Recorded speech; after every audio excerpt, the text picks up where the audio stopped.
Olá, pessoal! Eu, Carolina Bueno, a Cássia Fidelis e a Maria Fernanda viemos explicar a matéria de conjuntos para vocês, para o nosso PCC. Então, vamos lá. A primeira coisa que vou falar é rapidamente sobre os conjuntos numéricos, só para vocês compreenderem melhor na hora que for explicar a matéria. Então, vamos lá. Os conjuntos dos naturais. Os conjuntos dos naturais são os números positivos, como, por exemplo, 0, 1, 2, 3, 4, enfim, vários números positivos. E ele é representado por esse tracinho N de conjuntos positivos, que é os naturais. Agora, o conjunto dos inteiros são tanto os positivos como os negativos, como, por exemplo, o menos 5, menos 4, menos 3, menos 2, menos 1, 0, 1, 2, 3, enfim, vários números. E como ele é representado por esse Z, que ele engloba também os positivos, né, como falou. Agora os conjuntos racionais. Os conjuntos racionais são os positivos, os negativos, frações e os decimais periódicos, como por exemplo, menos 1, 0, 1, 3,222 até o infinito, meio. E como ele é representado? Ele é representado pelo Q, que também engloba os negativos e os positivos, como foi falado também. Agora, os irracionais.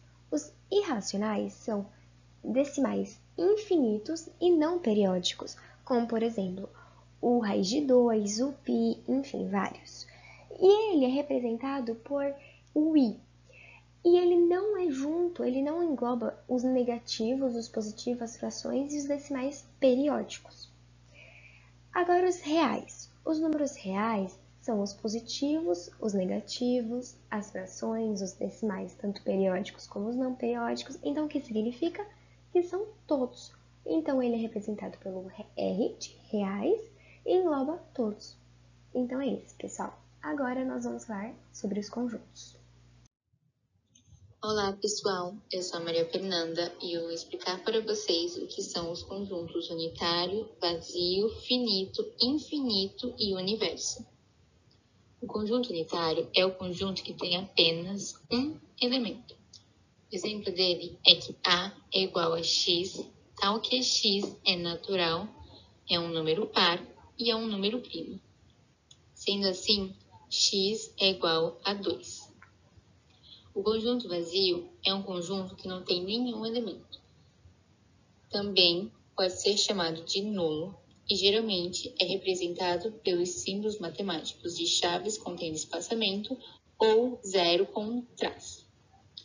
O exemplo dele é que B é igual a X, tal que X é natural, e zero de X é igual a 8.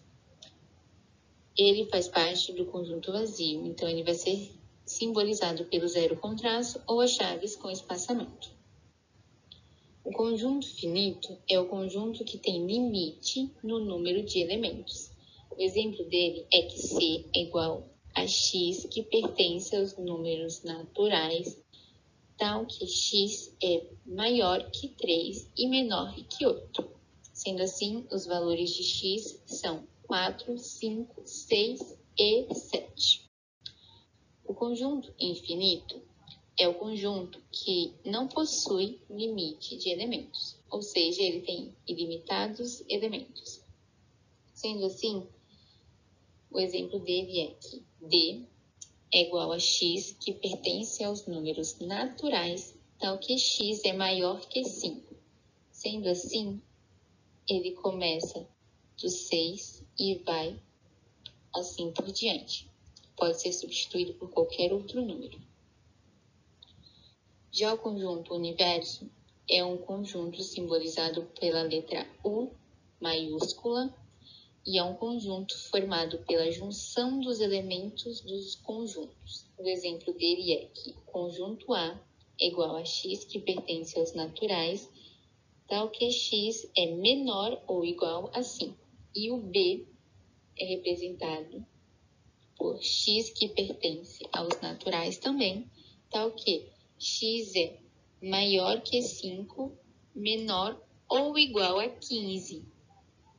E o conjunto universo é os números naturais.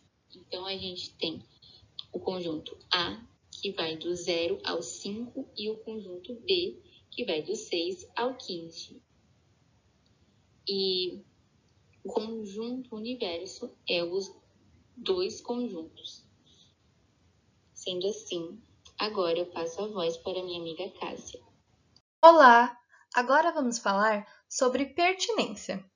Pertinência é utilizada de elementos para conjunto e simbolizado por E, que significa pertence.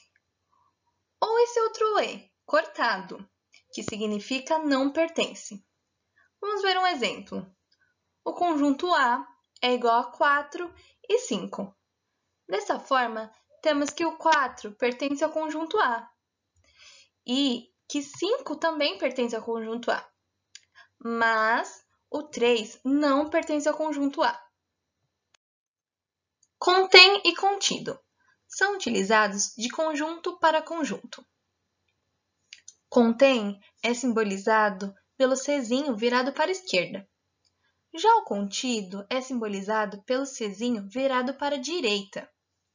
Vamos ver o exemplo.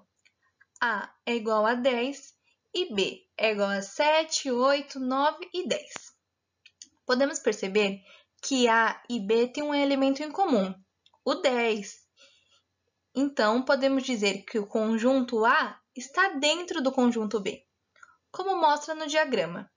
Dessa forma, temos que o conjunto B contém o A, que é o mesmo que dizer que A está contido em B, ou seja, está dentro do B. E também podemos dizer que A não contém B, ou que B não está contido em A, que é o mesmo que dizer que B não está dentro de A. Subconjuntos. Um conjunto A é subconjunto de B se todos os elementos de A pertencem ao conjunto B. Vamos ver o exemplo. A é igual a 2 e 1, e B é igual a 1, 2 e 3. Como vocês podem ver, todos os elementos de A estão em B. Por isso que A está dentro de B, como mostra no diagrama. Então, podemos anotar que A está contido em B e também que B não está contido em A. Intersecção. Quando há uma intersecção entre os conjuntos, ou seja, quando os conjuntos têm elementos em comum. Vamos ver o exemplo. A é igual a 4, 5 e 6, e B é igual a 6, 7 e 8. Como podemos ver, o conjunto A e o B têm o 6 em comum. Então, dizemos que a intersecção de A e B é igual a 6. União é a união entre dois conjuntos, ou seja, dados dois conjuntos A e B, chamamos de união ou reunião o conjunto formado por todos os elementos que pertencem ao conjunto A e B. Aqui temos um exemplo. A igual a 1, 2 e 3, e B, 3, 4 e 5. A união de A e B são todos os elementos. Então, a união de A e B é igual a 1, 2, 3, 4 e 5. Diferença. Dizemos que há uma diferença quando alguns elementos de A não pertencem ao conjunto B. É a mesma coisa que dizermos A menos B. Aqui temos um exemplo. A igual a 1, 2, 3 e 4, e B igual a 2, 4 e 5. Como podemos ver no diagrama, os elementos que não pertencem ao conjunto B são o 1 e o 3. Então, a diferença entre A e B é igual a 1 e 3. Agora, complementar. Dados os conjuntos B está contido em A, que quer dizer que B está dentro de A, dizemos o complementar de B em relação a A, dado por A menos B. Ou seja, o que falta em B para ele se tornar A. Vamos ver o exemplo. A igual a 1, 2, 3, 4 e 5. E B, 1, 3 e 5. Como podemos ver, Para o B se tornar A, ele precisa do 2 e do 4, que é só fazermos A menos B. Então, o complementar de B em A é igual a 2 e 4. Vamos lá, pessoal. Agora, como vocês já viram a matéria, vamos fazer um exercício de fixação, que fala o seguinte. Tendo os conjuntos A, 1, 2, 3, 4 e 5, B, 1, 3 e 5, C, 1 e 2 e D, 1 e 2, faça A tirando B.